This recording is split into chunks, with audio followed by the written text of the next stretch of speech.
Friends, welcome all of you मार्गदर्शन the learning world में प्रस्तुत है यूथ कंपटीशन नागरिक साथ श्रृंखला का प्रैक्टिस सेट। यह वीडियो सीरीज विशेष रूप से उत्तर प्रदेश माध्यमिक शिक्षा सेवा चयन बोर्ड, उत्तर प्रदेश लोक सेवा आयोग एवं अन्य परीक्षा संस्थानों द्वारा आयोजित TGT, PGT, GIC, GDC, LT grade, net, set, JRF परीक्षा की दृष्टि से अत्यधिक महत्वपूर्ण है। यह पब्लिक एडमिनिस्ट्रेशन वीडियो सीरीज का चौथा भाग है। तो चलिए शुरू करते हैं आज का वीडियो। पहला प्रश्न है, दक्षिण एशियाई क्षेत्रीय देशों के संगठन सार्क का अस्तित्व मुख्यतः निर्भर करता है किस पर? आपके ऑप्शंस हैं कमजोर देशों के हितों पर, ऑप्शन बी है शांति एवं सहयोग पर, ऑप्शन सी है निर्णयों के नतैक्य पर, या फिर ऑप्शन डी द्विपक्षीय हितों के मुद्दे पर। तो यहाँ सही उत्तर होगा शांति और सहयोग पर। दक्षिण एशियाई क्षेत्रीय देशों के संगठन सार्क का अस्तित्व मुख्यतः निर्भर करता है शांति एवं सहयोग पर। सार्क की स्थापना 7 देशों के बीच सद्भावना, भाईचारा, सहयोग का नया युग शुरू करने के लिए की गई। 7-8 दिसंबर 1985 को ढाका में दक्षिण एशियाई देशों के राष्ट्राध्यक्षों का सम्मेलन हुआ तथा सार्क की स्थापना हुई। ये देश हैं भारत, पाकिस्तान, बांग्लादेश, नेपाल, भूटान, श्रीलंका और मालदीव। अफगानिस्तान के शामिल होने पर वर्तमान में सार्क के सदस्यों की संख्या बढ़कर 8 हो गई है। क्वेश्चन नंबर 8 है, शांति के लिए एकता प्रस्ताव निम्न में से किसने किया? तो ये है यूएन। विश्व शांति की स्थापना के क्षेत्र में महासभा को उपयोगी बनाने का महत्वपूर्ण प्रयास 3 नवंबर 1950 को किया गया, जिस दिन शांति के लिए एकता प्रस्ताव स्वीकार किया गया। सही उत्तर ऑप्शन सी होगा। क्वेश्चन नंबर 9 है, अंकटाड यानी यूएनसीटीएडी ने मुख्यतः निम्न को बढ़ावा या प्रोत्साहित किया। आपके ऑप्शंस हैं विवादों का शांतिपूर्ण निपटारा, ऑप्शन बी अंतरराष्ट्रीय व्यापार, ऑप्शन सी युद्ध का बचाव, या फिर ऑप्शन डी एनपीटी। तो अंकटाड ने मूलतः अंतरराष्ट्रीय व्यापार को प्रोत्साहित किया है या करता है। ऑप्शन बी सही उत्तर होगा। अगला प्रश्न कथन और कारण से संबंधित है।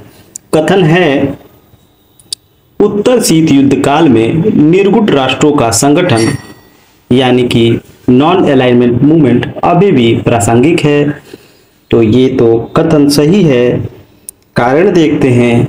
कारण है निकट भविष्य में कुछ विकासमान राष्ट्र प्रमुख स्थित होंगे। तर्क भी सही है। इस प्रकार उत्तर होगा ऑप्शन बी। ए और आर दोनों सही है, परंतु आर ए की सही व्याख्या नहीं करता।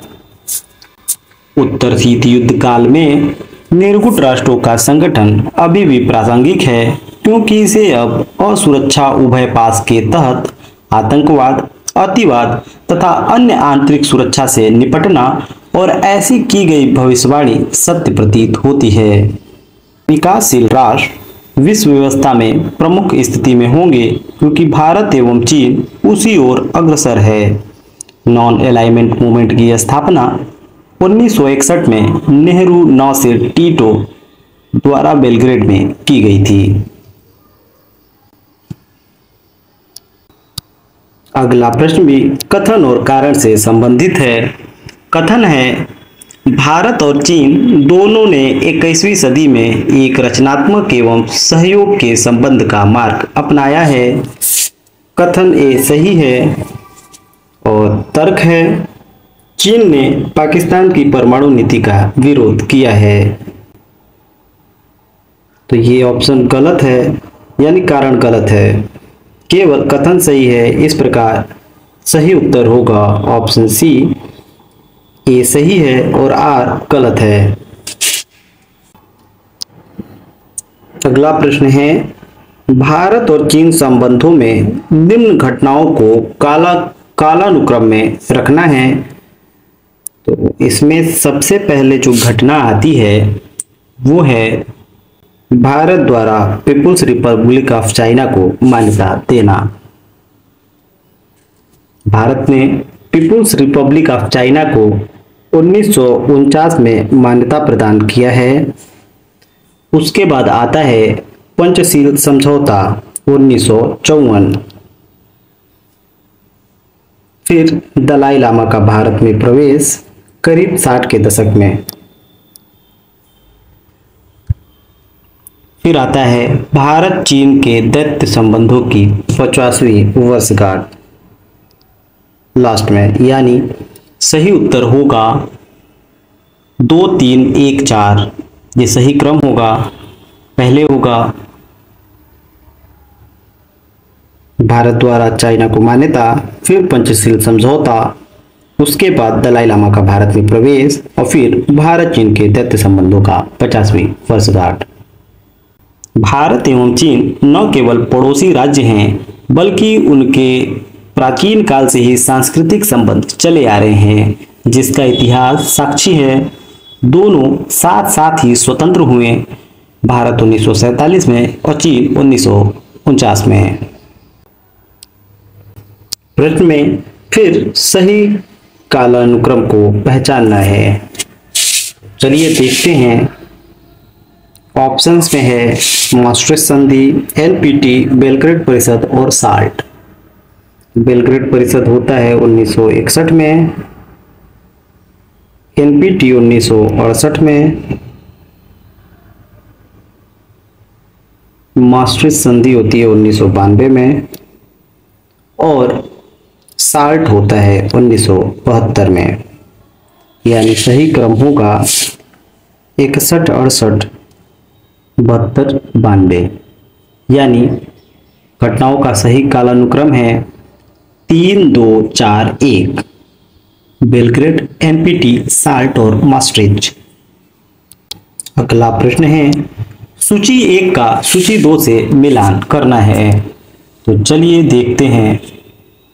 मार्गेनथाउ संबंधित हैं राष्ट्रों के बीच राजनीति, यानी पॉलिटिक्स एमंग नेशन। मार्गेनथाउ की रचना है।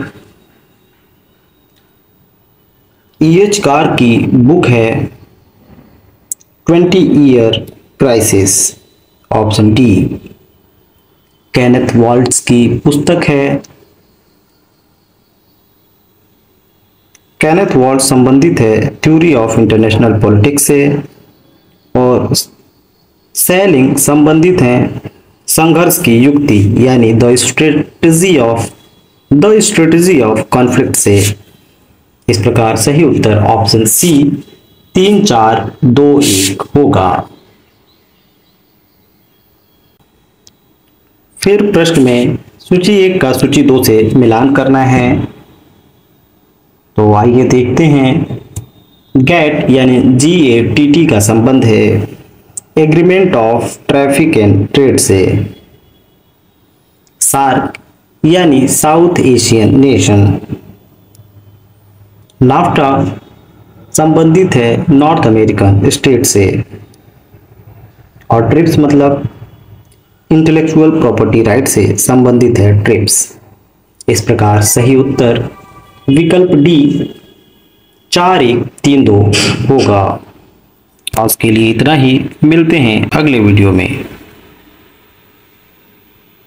तब तक के लिए नमस्कार।